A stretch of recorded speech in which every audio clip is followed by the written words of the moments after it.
వ్యవహరించిండ్రు. ఎన్నికల కంటే ముందు నేను పదే పదే చెప్పిన, ఓట్లు సీట్లు మాత్రమే తెలంగాణ నుంచి కావాలి, కానీ తెలంగాణ ఆత్మగౌరవం పట్ల కేంద్ర ప్రభుత్వానికి ఎలాంటి పట్టింపు లేదు అని. ఈరోజు అదే విధంగా కేంద్ర ప్రభుత్వం వ్యవహరించింది. కేంద్ర మంత్రిగా ఉన్న కిషన్ రెడ్డి గారు ఈరోజు తెలంగాణ ప్రజలకు సమాధానం చెప్పాలి.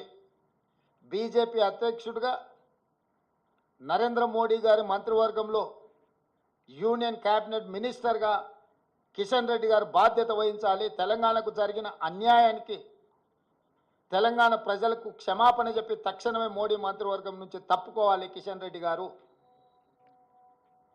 ఇంతటి వివక్ష ఎప్పుడూ జరగలేదు. కేవలం కుర్చీ కోసం మౌనంగా ఉండడం ఇది సమంజసం కాదు. కిషన్ రెడ్డి గారు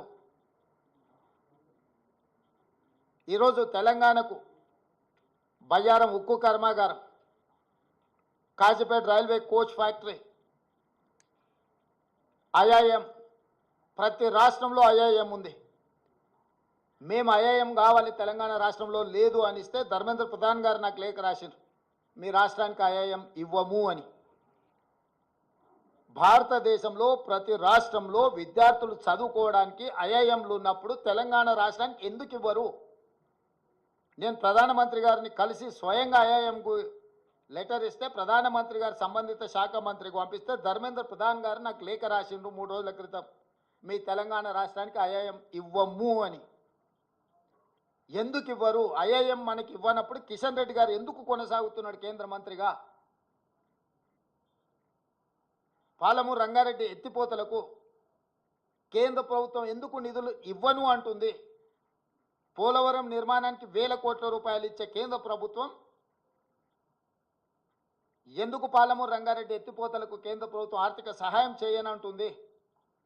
అమరావతి నిర్మాణానికి 1000 కోట్ల రూపాయలు ఇస్తా అంటున్న కేంద్ర ప్రభుత్వం హైదరాబాదు నగరంలో మెట్రో విస్తరణకు కానీ, మూసీ రివర్ డెవలప్మెంట్ ఫ్రంట్కు కానీ, రీజనల్ రింగ్ రోడ్ కోసం కానీ, వరంగల్లో ఆదిలాబాదులో ఏర్పాటు చేయాలనుకుంటున్న ఎయిర్పోర్టులకు ఎందుకు ప్రత్యేకంగా నిధులు ఇవ్వరు అని చెప్పి కేంద్ర ప్రభుత్వాన్ని తెలంగాణ రాష్ట్ర ప్రభుత్వం ప్రశ్నిస్తున్నది.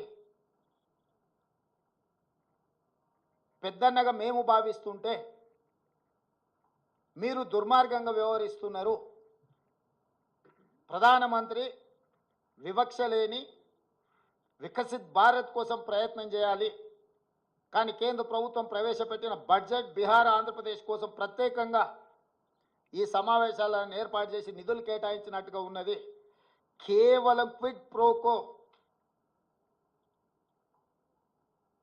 మీరు మాకు మద్దతు ఇవ్వండి ప్రభుత్వాన్ని కాపాడుకోవడానికి, మేము అన్ని రాష్ట్రాలను దోషి మీ రాష్ట్రాలల్లో నిధులు విడుదల చేస్తామనే విధంగా ఉన్నది. అందుకే ఈ బడ్జెట్ కుర్చీ బచావో బడ్జెట్,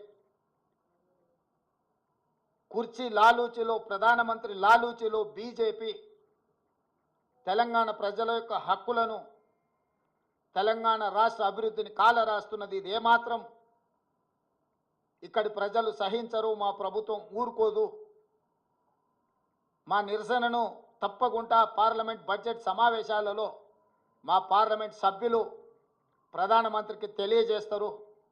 8 మంది ఎంపీలను బీజేపీకి ఇస్తే మౌనంగా ఉండొచ్చేమో, బానిసలుగా తల వంచుకొని మోడీ ముందు నిలబడి ఉండొచ్చేమో, కానీ కాంగ్రెస్ నుంచి గెలిచిన 8 మంది పార్లమెంట్ సభ్యులు మిగతా పార్లమెంట్ సభ్యులను అందరిని కూడా సమన్వయం చేసుకొని తెలంగాణ ప్రజల యొక్క హక్కుల కోసం ఖచ్చితంగా పార్లమెంట్లో నిరసన తెలుపుతారు.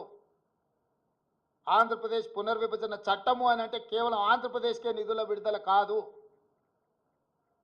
ఆంధ్రప్రదేశ్ పునర్విభజన చట్టం అనేది తెలంగాణ రాష్ట్రానికి కూడా వర్తిస్తుంది. ఇది అవగాహన రాహిత్యమా, కక్షాపూరితమైన వివక్షణ? బీజేపీ నాయకత్వం చెప్పాలి తెలంగాణ ప్రజలకు సమాధానం. మేము ఎంత ఫ్రెండ్లీగా ఉండడానికి ప్రయత్నం చేసినా, ఎంత కేంద్ర ప్రభుత్వం నుంచి సహకారాన్ని పొందాలని మేము చేస్తున్న ప్రయత్నాలు ఏవి ఇది తెలంగాణ ప్రజల చేతగానితనం కాదు, ఇది తెలంగాణ ప్రజల యొక్క మంచితనం. అందుకే సవరించిన బడ్జెట్లోనైనా నిర్మలా సీతారామన్ గారికి అవకాశం ఉంది.